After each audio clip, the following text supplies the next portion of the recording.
আপনি দেখেছেন, আপনি তৃপ্ত কিন্তু আপনার ভালো লাগলে সবার ভালো লাগবে এবং আমার তাই বিশ্বাস। খুব ভালো, খুব ভালো। এই রিয়াকশনটার জন্য তো ভীষণ পরিশ্রম করেছি আমরা, এবং আমি একজন অভিনেতা হয়েও পরিচালকের সঙ্গে আমার অনেক বাহাস হয়েছে, অনেক তর্ক হয়েছে। না, এই জায়গাটা বোধহয় আমাদের আমরা পরস্পর পরস্পর দাদু বলি, দাদু মনে হয় এই জায়গাটা এই হওয়া উচিত, এই চেঞ্জ আসা উচিত ছিল, বা এই জায়গাটা অন্য জায়গায় করতে পারতাম। কিন্তু ফাইনালি আমি এসে যখন দেখলাম যেই ভাবনাগুলো আমার মাথার মধ্যে ছিল, হ্যাঁ, সেই ভাবনাগুলো এখন আর আমার মাথায় নাই। যেগুলোকে আমার আগে মনে হয়েছিল যে এই ত্রুটি, এটাকে আর একটু ঠিক করা দরকার, এখানে যে আমি সিনেমাটা দেখে আই এম হ্যাপি। এই কাজটার ক্ষেত্রে যখন আমাকে বলা হয়, আমি যখন স্ক্রিপ্ট পড়তে যাই, তো স্ক্রিপ্ট পড়ার সময় আমি খুব এক্সাইটেড ছিলাম যে চরিত্রটা দুর্দান্ত এবং এই চরিত্রটা করতে হবে। তার জন্য সরবাবের জীবনকে যদি কিছু টাকা দিতে হয় তাই দেবো। চরিত্রটা আমার ভীষণ তখনই পছন্দ হয়। তারপরে কাজ করতে শুরু করলাম।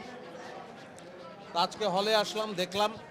আমি আসলে শুটিংয়ের সময় কাজ করতে করতে আমার প্রত্যাশা যতটুকু ছিল তার চেয়েও আমি আসলে বেটার সিনেমা পেয়েছি এবং আমি তৃপ্ত। আমার দেখে খুব ভালো লাগলো। আর আমাদের কলাকুশলী যারা ছিল এবং আমরা যারা সবাই একসঙ্গে অভিনয় করেছি, প্রত্যেকের অভিনয়ই ভীষণ ঠিকঠাক ছিল, খুব ঠিকঠাক ছিল।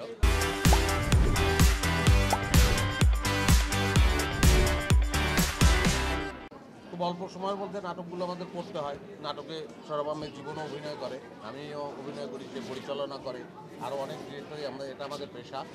আমরা ওই স্বল্প সময়ের স্বল্প বাজেটের মধ্যে মনটা এবং প্রাণটা দিতে চাই। ওইটুকুর মধ্যে যতটুকু ভালো করা সম্ভব সেটা করি, এবং আমাদের সঙ্গে যুক্ত হয়ে যায় দর্শক, বারবার যুক্ত হয়ে যায়, কারণ তারা এই আকার সংস্কৃতির যুগে এত কিছুর হাতছানি আছে, তার মধ্যেও তারা এই দেশটাকে ভালোবাসে, এই দেশের সংস্কৃতিকে ভালোবাসে, এই দেশের নাটককে ভালোবাসে বলেই আমরা করতে পারি, এবং আমরা মূলত তাদের জন্যই কাজ করি, এবং এই কাজ করে আমি ভীষণ তৃপ্ত। ক্লিয়ার করাতে মানুষের তো অসুখ হয়, হয়তো আমারও একটা অসুখ হয়েছে, কি আমার পায়ে একটা ছোট্ট অপারেশন হয়েছে, একটা ফোড়া হয়েছিল, তো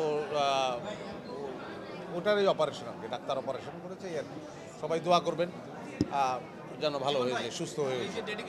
একজন অভিনেতা তার অসুস্থ থাকা অবস্থাতেও চলে আসে, এটাকে আপনি কিভাবে দেখবেন? পর্দা এবং পর্দার বাইরে এটা ডেডিকেশন না, এটা ওনার দায়িত্ব, এটা উনি করবেই।